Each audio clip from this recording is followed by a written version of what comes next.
Si tu commences à mélanger ton argent avec quelqu'un sans avoir eu les bonnes conversations, voici les 3 erreurs financières qui détruisent les couples. Reste avec moi, la numéro 3 est celle dont personne ne parle. Bonjour ou bonsoir, Alex de Terminus 360. Protégé numéro 6. On parle d'un sujet tabou, l'argent et l'amour. Frères, sœurs, vérité brutale.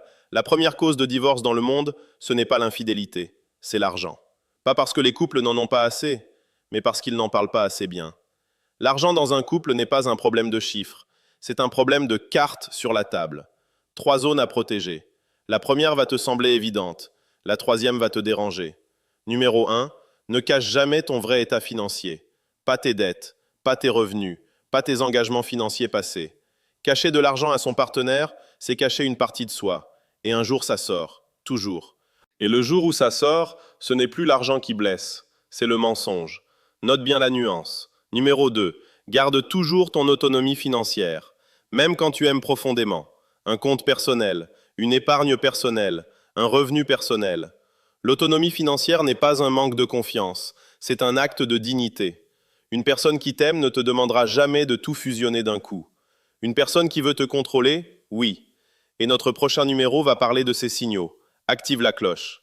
Et voici la zone que personne ne nomme. Numéro 3. Surveille qui paye quoi dans ton couple sans le dire. La personne qui paye toujours, sans jamais en parler, finit par accumuler du ressentiment silencieux. La personne qui se laisse payer, sans jamais offrir, finit par se sentir diminuée.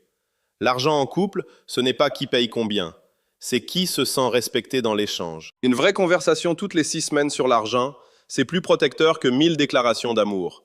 Parce que l'amour qui ne parle pas d'argent est un amour qui a peur. Frères, sœurs, l'argent ne tue pas les couples. Le silence sur l'argent, oui. Mets les cartes sur la table maintenant, pas après le conflit. Tag celui ou celle qui doit avoir cette conversation cette semaine.